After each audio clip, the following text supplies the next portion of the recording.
Not yet, but I'm going to. Okay. 82-year-old Dorothy Lindley is incapacitated. She prefers to live in her family home outside of Columbus, Ohio, rather than a nursing home. You feel like you're alive when you're at home. When you're in a nursing home, you have to depend on others, and sometimes them nursing homes ain't very nice. Dorothy receives home care through a state-funded program called Passport. A health aide visits her 5 days a week, makes sure she eats, does her laundry, and cleans the house for her. I'm free to do what I want to do. Passport is 1/3 the cost of nursing home care and has been available to all eligible applicants in the state. But that is about to change. As Ohio faces a $3.2 billion budget deficit over the next 2 years, Passport will be able to take no new clients. In the end, Cindy Farson, the director of the Central Ohio Agency on Aging, says 30% fewer seniors will get treatment at home. And this is important because our wait list will build. We project in Ohio at the end of the biennium there may be 10,000 people on a wait list for home and community-based services. Right here.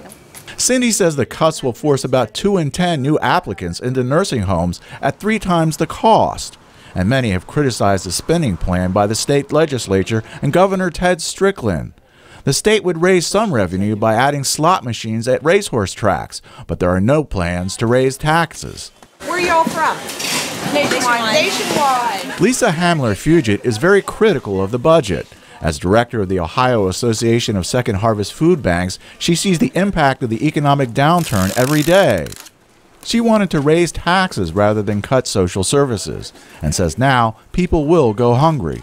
This should have been a budget about basic needs, ensuring that a safety net existed, and unfortunately that was not the case. Second Harvest Food Banks distributes food to 12,000 food pantries across the state. The state actually increased Second Harvest funding by 50% to $12 million per year. But the organization determined a year ago the need would grow to $17 million. The demand has skyrocketed since that time. We're seeing increases up more than 30%. At the same time, our food costs are up 26%. Lisa says they will not be able to meet the need. Hardest hit will be the more than 700,000 children across the state who receive meals through food pantries and the elderly. And we know that many seniors, this is all they'll have next month to eat. This is it.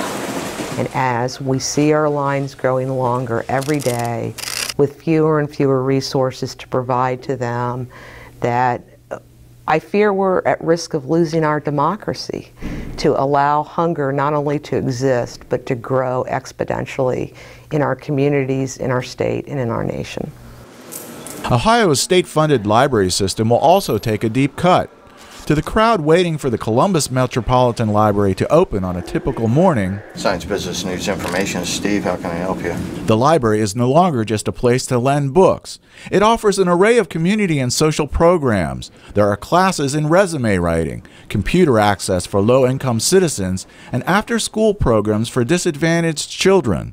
Patrick Lazinski is director of the Columbus Metropolitan Library. Monday through Thursday, we have an area designated for kids. We have computers, workspace, supplies, all the textbooks from the area schools around a particular branch.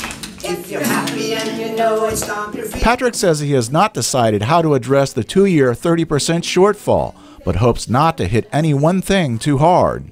For us, part of our strategy is to look at not just decimating the programs and having our buildings open, or decimating our materials budget and having our buildings open with no materials to lend. It is a bit of that balance. Any of this. Many believe the current budget will not hold. There are predictions the state will run into a structural deficit by September, forcing the governor to balance the budget again.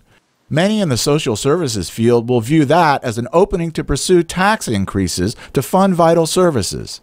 Jeff Swicord, VOA News, Columbus, Ohio.